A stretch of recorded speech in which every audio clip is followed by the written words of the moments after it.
Hello, I'm back, and hopefully for the last time for this thing, I'm finishing up my very long, very rambly thoughts on Netflix's live-action Avatar: The Last Airbender adaptation. We're on the last two episodes now, so let's not waste any time and let's just jump in.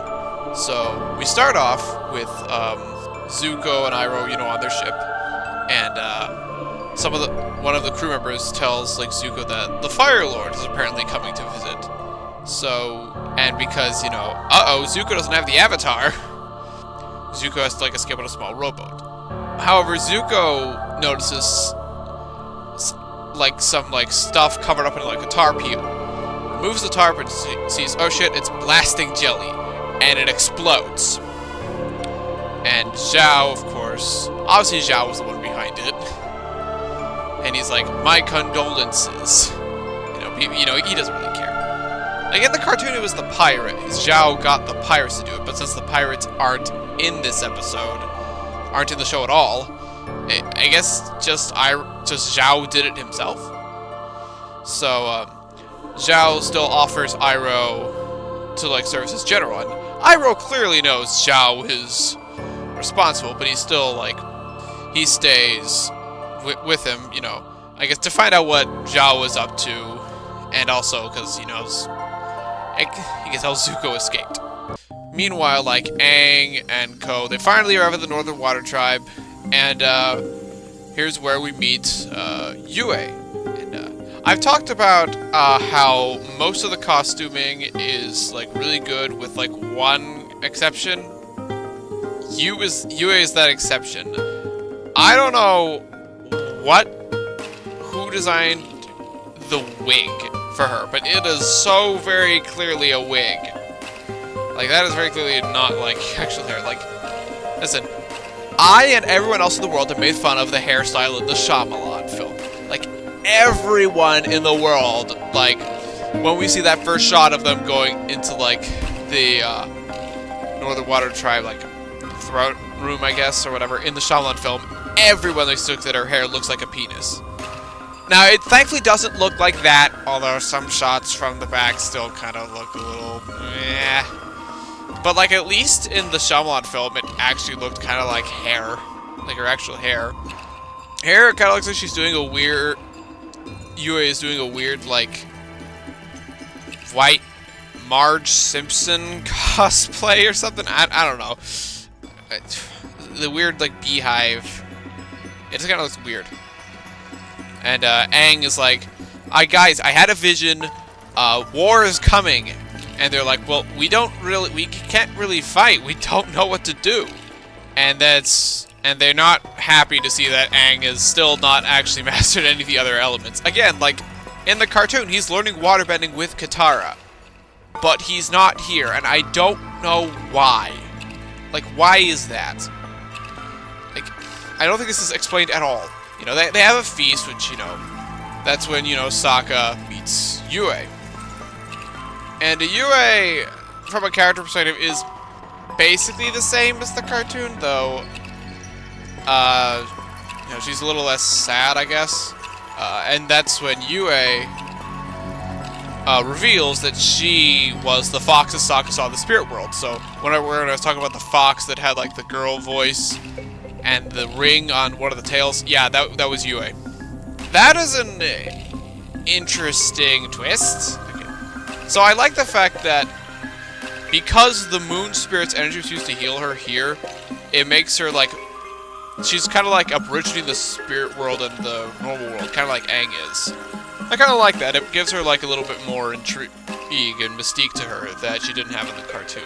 While this is happening, Aang is visiting Avatar Kuruk's shrine, and I'll be honest with you, I completely forgot this character even existed. I don't even remember where he's from. Is he in later seasons of the show? I haven't watched the later season, book 2 and 3 in a while. Is he from Korra?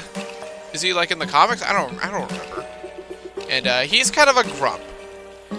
And Kuruk is the... You know how Ko said he stole someone who belonged to someone who a previous Avatar loved? that avatar was Kuruk. Like, Kuruk's wife, girlfriend, something, like, was, like, killed by Ko. And he tried to get her back, but he couldn't, and, like, his body was, like, sort of fucked up by like, his adventures. And so he cannot take over Aang's body the way Kyoshi did. And he is also like, your friends will become a burden to you. Like, what can you live with potentially watching them die? So yeah, again, more angst for Aang that I don't think he really needs at this point. And so Aang decides that he needs to fight the Fire Nation alone. And while this is happening, Katara is, you know, talking to Master Pakku, you know, that old fart from the cartoon. And he still will, you know, he won't train her because, you know, he's still, you know, sexy. He still treats, like, women stay in the kitchen. So, like, the women, the female waterbenders, I can't talk today, are, you know, just doing the healing. This is actually the first time we see the healing. So, because, like, they cut this part where Aang burns Katara's hands by accident from the cartoon, this is the first time we see waterbending used to heal. I don't think we actually see Katara actually do it here, but, like, it'll definitely come into play later. I mean, it'll have to, for certain very important plot elements in later seasons. And she's mad that, like, Pakku won't let her fight. So they fight. You know, it's fine. Like, the fight in the cartoon wasn't the most impressive thing either, but, like, you know, I felt it was more satisfying due to Katara being more fiery and Pakku being such an asshole. Both characters are softened here, so I think it loses some of its impact. It's like, Pakku is more, like, sexist because, like, it's their tradition, which is fine. You know, that still happens. There's a lot of people who are, like, you know, not trying to be mean, but, like, you know, they still have, like, these outdated ideals because that's just how they were raised, and not just because they're an asshole. But, you know, Pakku being an asshole in the cartoon is what made, like, Katara's big speech against him work. You know, Pakku still wins, and the whole time I kept going, notice the necklace, notice the necklace, notice the necklace. Because you remember the cartoon, like, Pakku made that necklace for Gran, you know, back when they were younger. But, like, he doesn't.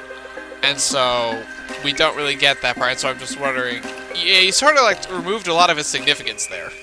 Meanwhile, Zuko goes to sneak into the water tribe, and also, in Azula's weird sea plot, she's continuing to, like, go her training, and she, like, beats down, like, all the firebenders, which are apparently, like, prisoners of war, so, like, Ozai's idea of, like, a gladiator fight is to have them fight her to the death.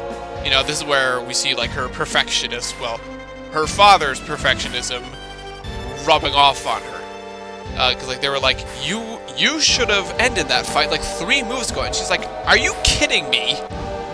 And she gets, like, so, like, pissed off that's when she, like, blasts lightning.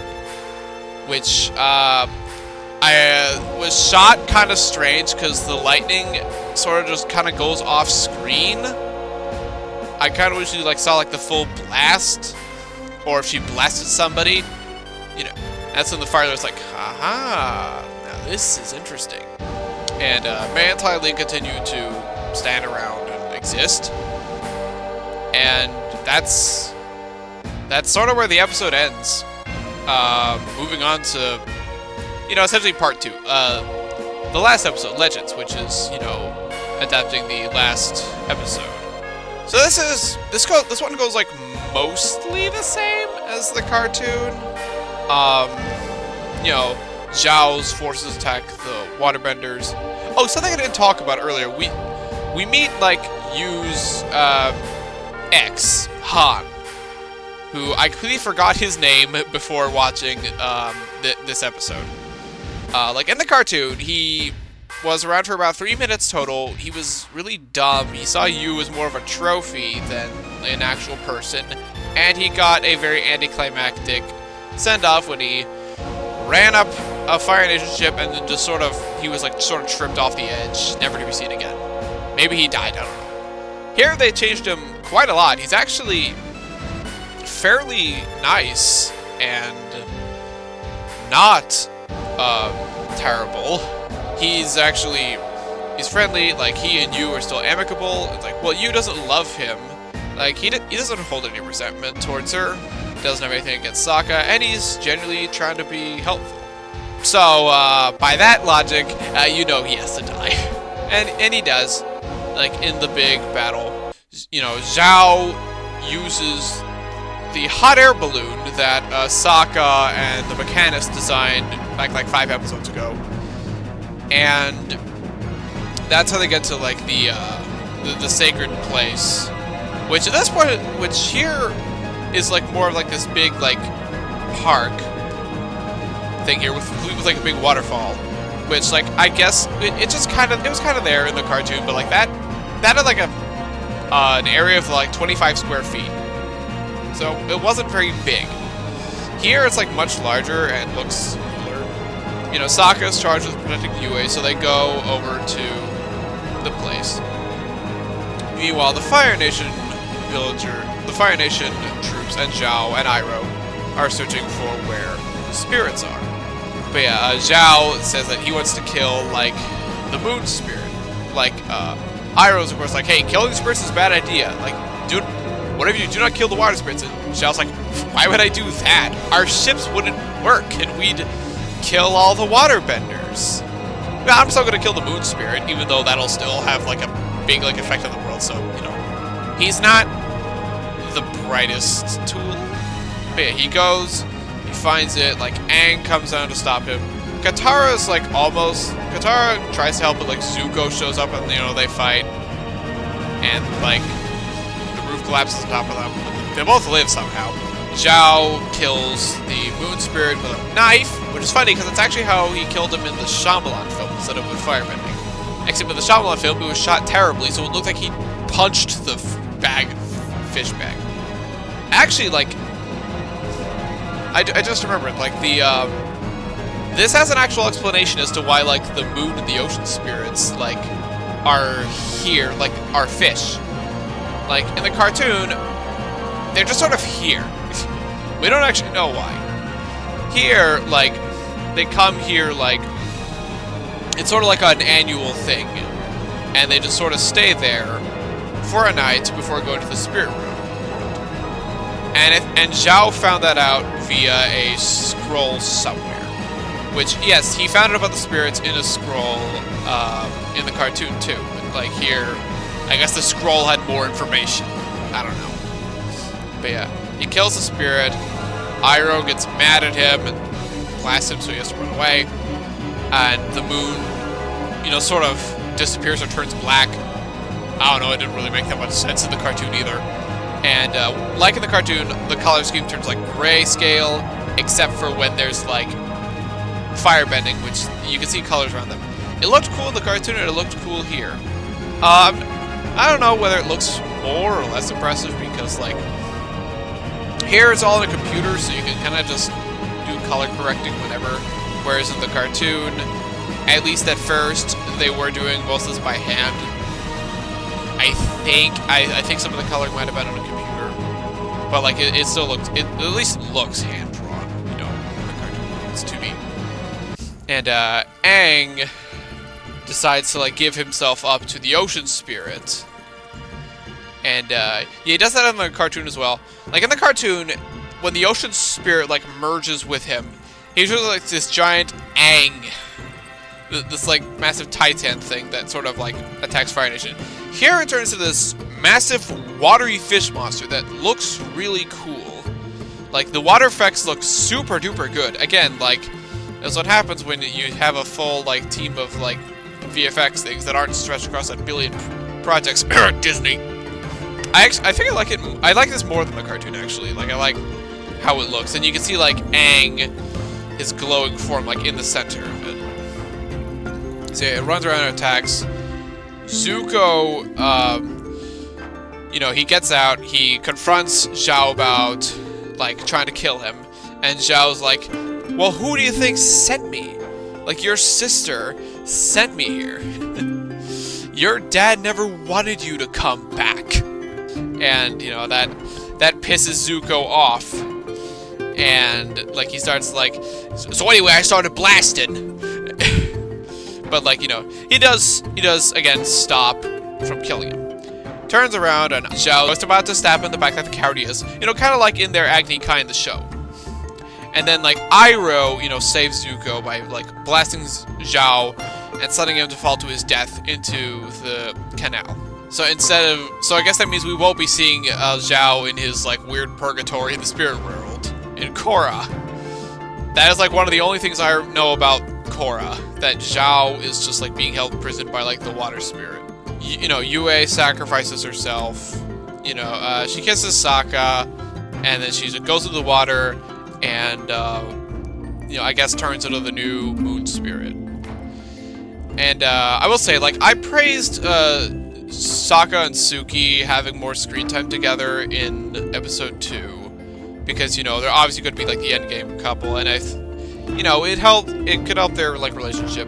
I feel kind of the opposite with Yue here. Like, she and Sokka have less screen time, so I think they have, like, a total of, like, 2 or 3 conversations. And so, them being in love kind of feels out of nowhere. And also, again, Yue doesn't have any, like, angst about, like, being in an arranged marriage. I guess because she isn't here. Like, again, they're, like, she and Han are, like, exes. She sacrificed herself, the moon spirit comes back, the waterbenders get their waterbending back. Not after, like, their whole thing gets, like, completely annihilated. Again, like, so many, like, Han dies. But yeah, the ocean spirits calm down. Kind of, well, Katara, you know, does the whole, Aang, come back, you're better than this, you know, speech that every work of fiction does ever. He turns back, and they're like, and Aang's like, I caused all this, and Katara and Sokka are like, no, you help stop this. Like, Aang's like, I can't let you guys, like, come with me, you'll be constantly in danger. And they're like, listen, we're with you every step of the way. You know, my friends are my power. Which, I think I've said this before. It's like the one anime trope the show didn't do. I don't remember the show ever doing the power of friendship. They're ready to, they're gonna go to Omashu, like, to have, like, Bumi teach Aang some earthbending. And Katara, who I guess is, like, mostly is trained enough now, is gonna teach Aang some waterbending. But yeah, during her and Zuko's fight, Zuko says, you must have found a master. And she's like, you're looking at her. And, like, Aang, like, before he leaves, Aang, like, it's like, hey, go easy. And Zuko's like, I don't plan to. And it was like, I wasn't talking to you. So it's weird. Katara, like, starts off weaker than she was, like, at the start of the cartoon, and here she ends up being, like, much more confident and stronger. Alright. Again, I feel like if we had that thing where she and Aang were training together, and so she would have, like, more motivation to be stronger, faster, you know, maybe I think that would have, like, transitioned smoother. But yeah, they leave, they go to Omashu, but something's not going to be right there. Because, Ozai, we cut to, like, Ozai and the generals in, like, the War Council chamber. And Ozai goes, Zhao's failed. Whatever, the attack of the Water Tribe was just a distraction. You know, kind of like the beginning where, the first episode where Sozin reveals that the Earth Kingdom attack was just a distraction to go after the Airbenders.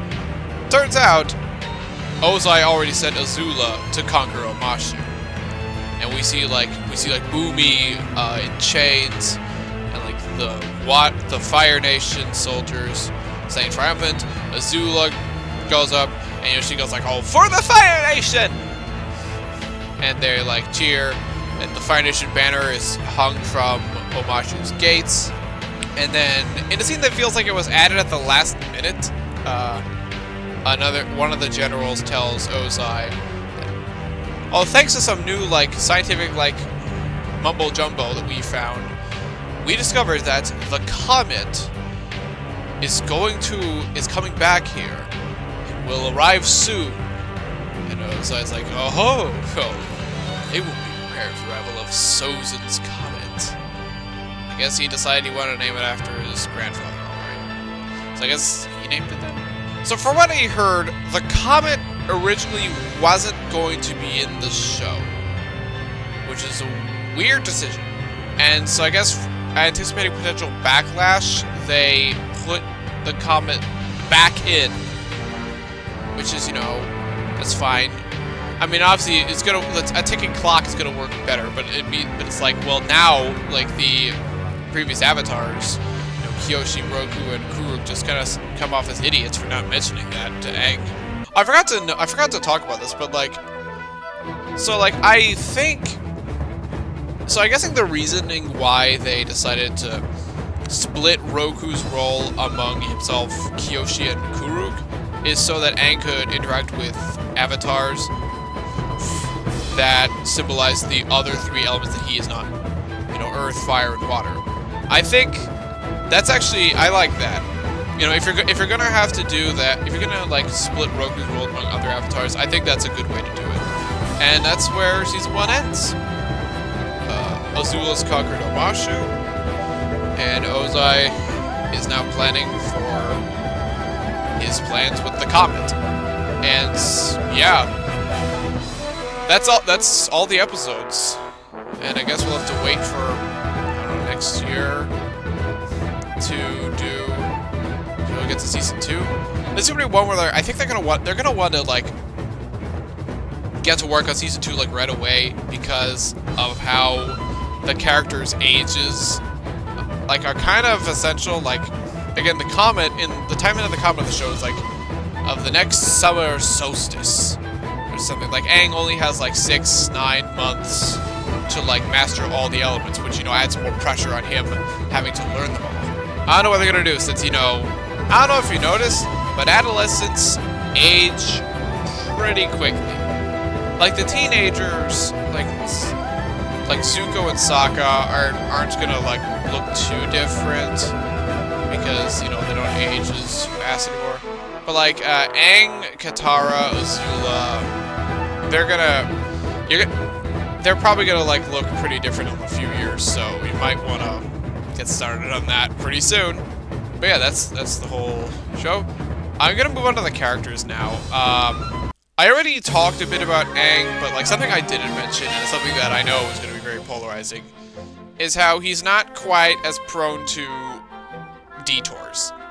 I know they're trying to make the show more focused, and but Aang wanting to take fun detours is kind of part of his character. He likes fun. Why don't you want to take fun detours? Granted, not all of them are necessary. I don't think anyone's gonna be disappointed that the Great Divide is cut or the fortune teller. We don't need that stuff. But Aang, remember, he goes to Kyoshi Island in the cartoon because he wants to play around in the water, and he wants to go to all these places to go penguin sledding and stuff. It's Katara and Sokka who are hey, we need to go to these places, and it's removing that stuff kind of makes Aang's character a little less fun. But it is what it is. I guess I can talk about the cast while I go over the characters.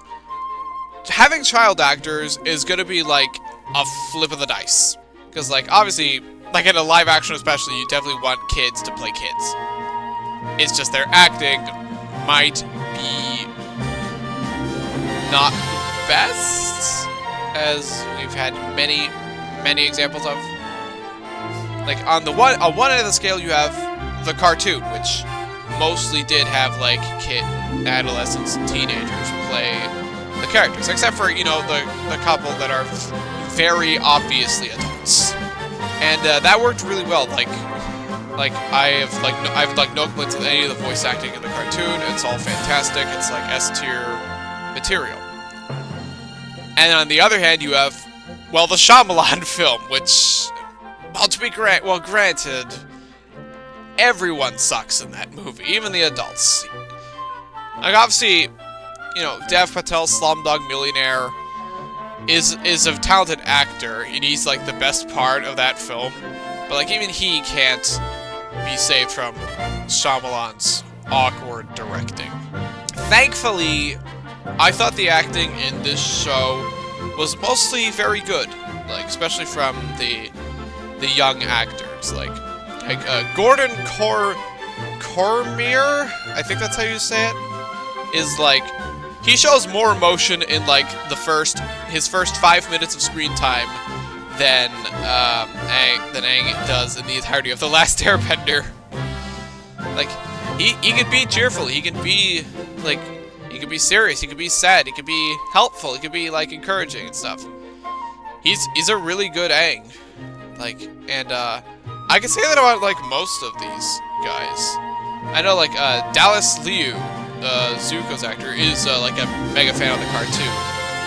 And I feel like he even like changed his voice to like kind of sound closer to Dante Bosco's like performance. I think he even like added a little bit of a lisp, which Zuko had in the first season. Yeah, I'll move on to like the other characters. I'll talk about Katara. I think Katara is fine. Like Katara was like never my favorite character in like any of the versions. But I talked about this before. I miss her like more fiery temper. It like gives her like a more like interesting like flaw, because like obviously like if you have to like describe Katara in like one description, it'd be like, she's the team mom of the group. She's like caring and wise and friendly and stuff. But especially in the first season, she can be kind of explosive. And this Katara does have her moments, like when she like snaps at Sokka, like in the cave. But mostly she's kind of passive. Like obviously nowhere near as passive as the Shyamalan film. Again, I have to stress, like everyone is way better than the Shyamalan film. But not quite there. Like again, like the actress who plays her, I can't say this. Kiawentio. I think that's how it is. I'm very sorry if I said that wrong. Like again, like her acting is generally really good, especially I think she sells like the sad moments probably the best out of the bunch, which is good because again she flashbacks a lot to her mother's death. Sokka is like I already mentioned. I'm not gonna like dwell on the lack of the character's like sexism in the start, but like he is more serious than he's in the cartoon. He's not nearly as hammy as Jack DeSanto's performance, but he still has his moments. Like obviously, like again, as I keep saying, way better than the Shyamalan film. In the Shyamalan film, he was just a total stick in the mud with like no humor whatsoever. I mean, he's still very much the most humorous character in this show. Like he definitely has all the one-liners and all, and he still gets like into the most like slapstick, even though the slapstick has been toned down because they're trying to be more serious. Watching like Ian Owsley in like interviews, like the way he's like talks about it, he seems to like really get Sokka. I feel like if he could have put in more humor into the character, he would have. I imagine this is probably like a writer or showrunner decision for this. But I think Sokka works. I think just about everyone works here. And, there's no one I think is outright bad. Now we move on to Zuko. Like I said, like, way earlier, the two characters you absolutely need to get right if you want a successful Avatar adaptation are Aang and Zuko. They kind of got Aang halfway. But Zuko is, like, he is easily the best part of this show. And I'm like, yeah, okay, no shit, like the character who you have to actively try to mess up is the best part of like everything. Like even the Shyamalan film, he is the least bad part of that movie. But like here, I've praised Dallas Liu's performance and like how like dedicated he is to the character.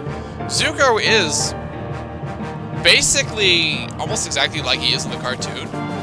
So that weirdly means I don't really have much to say on him. And again, like, he looks like basically how you expect Zuko to look in real life. The scar is the only thing that I'm a bit iffy on, but like, I get it. Like, how do you make that look like convincing in real life without actually burning the person? Yeah, I don't really have any complaints. He's determined. He has the right amount of angst. He has the right amount of kind of villainy, but kind of heroism that makes him fascinating to follow. He has that right amount of honor, you know. And he also just isn't also constantly talking about honor, which is, you know, very nice to see. This is Uncle Iroh. Iroh is quite different. I think he still has the same role, you know, Zuko's eccentric elderly mentor. And he looks and sounds the most different out of everyone here. Like, again, like I talked about how his beard is like more full and less jaggy than the old one. You know, it never really stopped distracting me. But you know, I'm sure like other people think it's not really a big deal. The voice is easily the most different out of everyone. Like, obviously, I don't know how the fuck you're going to like recreate Mako and Greg Baldwin's like performance without being negatively compared to them. So I guess what Paul Sun Hyung Lee, he has like a more not really more commanding voice, but you know, like, how about some nice jasmine tea? Like, he has that kind of voice. He still sounds friendly, but I guess he sounds much less relaxed than he usually does. And I guess this Iroh is like generally less relaxed. He's still mostly a good person. He doesn't really do much of anything bad. Like, he still always has Zuko's best interests at him. And I didn't mention this in for the other episode, but like after like Ozai, you know, burns Zuko, Iroh like chews him out, which is like, again, like I wish we got to see that in the cartoon, because again in the cartoon, like, Iroh and Ozai never interact. So yeah, that was nice to see. Commander Zhao. Alright, Zhao was like never my favorite character in the cartoon. He always felt, but he was always just kind of the starter villain. He wasn't complex.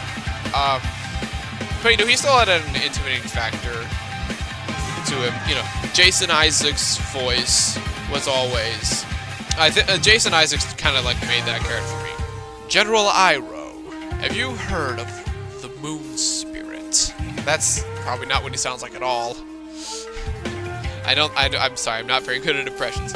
Yeah, Ken Leung is definitely trying, but like they definitely turned up, again, they turned up the arrogance and slime ballness way up, at the cost of being less commanding. And because they removed the episode that has Jung, you know, who was, you know, Zhao's teacher, it means that he doesn't have that bit of dimension that the cartoon gave him, and so he just sort of ends up being kind of one note a bit. Like, although I will say, in the later episodes, like, Zhao already got like power hungry, like when he like captured the Moon Spirit. He's like, what will they call me in the history books? They'll call me Zhao, the Moon Slayer. Like, Zhao is a lot crazier and hammier, like, in there. Like, he's practically screaming, like, I'm Zhao, the Moon Slayer! And, like, there he's, like, talks about, like, with this power that apparently it'll give him, he will try to overthrow the Fire Lord, which he never tried to do in the cartoon. This thing, like, even, like, Zhao, like, even though in the cartoon, Zhao, you know, still tried to, like, blast Zuko in the back during their Agni Kai, he still had sort of a sense of honor to him. This one just has no honor. But again, it's better than the pizza guy from Spider-Man 2 in the show. I'm just going down like the character list, the cast list on like Wikipedia, so that's the order in which I'm going in. Next up we have Fire Lord Ozai. Again, I'm kind of surprised that he's in as much of the show as he is. Let's say, yeah, Daniel Day Kim is basically exactly how I imagined the character would look like in real life. And again, like, his voice isn't nearly as like raspy as Mark Hamill. But it is like, the softness really works for the ruthlessness of the character. And I feel like I've talked about him quite a lot, so I don't know what more there is really to say about him. I will restate my point that I like that he's like essentially trying to pit Zuko and Azula against each other to like make them stronger. Like that, like his social Darwinism, I think is very fitting for this character. Well, there's some part of me, as well as definitely a lot of people are going to be disappointed he's not the complete monstrous piece of garbage that he's in the cartoon. Like, he's still a piece of garbage, but like, he's more humanized. Again, I don't know how people are going to react to that, but I think if you want to do something different, I think this is the way you go about it. That's everyone in what Wikipedia calls like the main cast. Like, Azula is in the recurring part, even though she's only like one less episode than Ozai. I'll move on to her because, like, again, like I've talked about, Azula is my favorite character in the cartoon. I think I think she might be my favorite cartoon character, period, of like any show I've ever seen. So I was very curious as to how they were gonna handle her. She's definitely a character they put in because of how popular like she became in the cartoon. Again, like in the cartoon, book 1, she only has like 2 non-speaking cameos, including the Stinger. But here, they're leaning much more into her insecurity on being the best and being better than her brother, which the cartoon did do, but mostly in the 3rd season when I guess they've fully solidified how they're going to develop her. Because in the 2nd season, she's awesome, but she's mostly just sort of, haha, I'm super cool and evil, and I'm gonna like sort of like manipulate everyone into having things go my way. Which isn't bad. Again, I love watching her do literally anything. But you know, this is sort of like an advantage of knowing where the character is going to be going from the start. But she's like more visibly frustrated by her father's insistence on perfection. I'm curious as to how she's going to like interact with Zuko later. Because like I talked about how she wasn't like sadistically smiling when Zuko was getting hurt. She was just sort of like had this neutral expression. But she did still like, you know, get Zhao to sabotage him and send the archers to kill him, so you know, she clearly still isn't gonna let him go on with his business. Elizabeth Yu's, I talked about her. Elizabeth Yu's performance is definitely softer than Grey Delisle's. And, like, obviously this is not fair on her in the slightest, is she having to live up to, honestly, one of the best voice performances of all time, if we're being honest. But, like, I think for what she has to do here, she does a pretty good job. Mai and Ty Lee are, again, just kind of there. You know, Mai's stoic, likes knives, Ty Lee is cheerful and positive and stuff. Yeah, they don't really do anything except just, I guess, give her words of encouragement. Mai stops Azula from, like, beating one of the other firebenders to death. That's interesting because, like, you know, in the cartoon, they're both scared shitless of her. Like, she just, like, threatened them to join her. It's like, if you don't join me, you know, I'll set your circus net on fire, Ty Lee. And, here they don't seem to be, like, if Mai was afraid of Azula, she wouldn't, like, outright stop her from, like, blasting people. And Azula wouldn't listen. So I'm wondering if, like, the 2nd season, like, Azula's going to be softer on them. And, everyone else, you know, they all serve a purpose. Like, again, like, Boomy, June, Kyoshi, Roku, Jet, they all look basically exactly how you'd expect them to look, and most of them sound pretty similar too. Again, love that James C. or Sai actually gets to play the Cabbage Merchant who he voiced in the cartoon. Again, just hearing "My cabbages!" just brought the biggest smile to my face. Maybe I'm just easy to please. Again, like, the only major character in the show who isn't here, who obviously wouldn't be here, for obvious reasons, is Toph. I'm very curious as to what they're gonna do with her. That's kind of it, and I still even after talking about this show for like 3 hours now, I'm still not entirely sure how I feel about it. I will say that right now, I like it more than I dislike it. And you guys are going like, what? But you just spent so much time complaining about, like, every single decision made. Okay, that's an exaggeration. But, you know, like, I did complain a lot. Sure. I mean, like, it is impossible for me to separate this show from the cartoon it's based on. Even though sometimes it feels like it's unsure whether it really, really wants to keep everything the cartoon does, or wants to kind of like do its own thing and fleshes some things out, but also cuts back on some other things. It does some things better than the cartoon, and it does other things worse. The Rotten Tomatoes score for this show is at like a 60% right now. I think that's fair. I'd maybe make it a little bit higher, like maybe a 65. Maybe I'll come back later and decide that I dislike it more. Maybe it'll get better on rewatch as I start to be less nitpicky. Maybe it'll get worse as I find more things to nitpick. Again, none of the bad stuff is the fault of the technicals or the performances. Again, like all the performances are really good, and the effects are mostly really, really good. The sets, the places look great. The costuming, for the most part, is great. The writing is a bit iffy at times. The pacing is mostly fine, but again, it's weird that they just sort of smush some episodes together and stretch out others. Again, like, I was never bored. I was never impatient. I was never like, when is this part going to end? But I was also never like, wait, you just sped through that so fast. Okay, maybe it was a couple times. It's like, my feelings are all over the map, but like, right, the show's kind of all over the map. But you know, a show being a mixed bag means that there is stuff that is worth continuing, is worth improving to see if it can get better. Because I think this show can get better. If I can be honest, like, even the cartoon, Book 1 is my least favorite. But I think Book 2 and 3, you know, obviously they have Azula, so I'm going to like them more by default because I'm biased.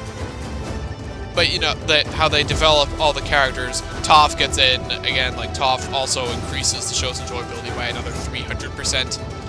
But yeah, I'm hoping that they can improve, and I want to see them improve. I want to see them, like, continue.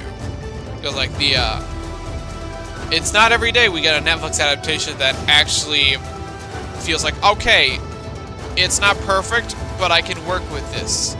Like that Cowboy Bebop show, that was not good, and it was canceled after its first season because it was just that bad and everyone hated it.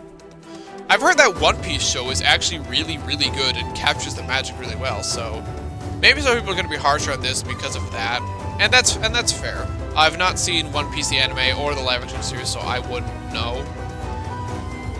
But, you know, it is what it is. But yeah, I guess, like, if I had to give everything, like, a letter grade, like, the show, the cartoon is an A+, and the Shyamalan film was, like, a D- or an F, and, like, I don't know, from what I hear from people, Legend of Korra is, like, a B. I give the Netflix Avatar a C+, maybe a B- if I'm feeling generous. But overall, if you ask me if I liked this show, I'd say, yeah, I guess I kind of did. That was a long time I spent talking about this thing. I think I spent longer talking about this show than I did, like, my 7-part thing on the Percy Jackson show. Which, I have more connection to that than I do Avatar. Because again, like, Percy Jackson I grew up with. This I did not. I watched in, like, senior year. I watched the Avatar cartoon in, like, senior year of high school. I don't know. But yeah, this is done and over with. Final Fantasy VII Rebirth is out now. I gotta play that. I gotta finish Alan Wake 2. Bad Batch Season 3 is still going. Dune Part 2 is out today. Like, Jesus, there's so much stuff happening. You think you guys can spread this out? Anyway, that's it for me then. Have a good one, everybody. Please don't have the next seasons be terrible.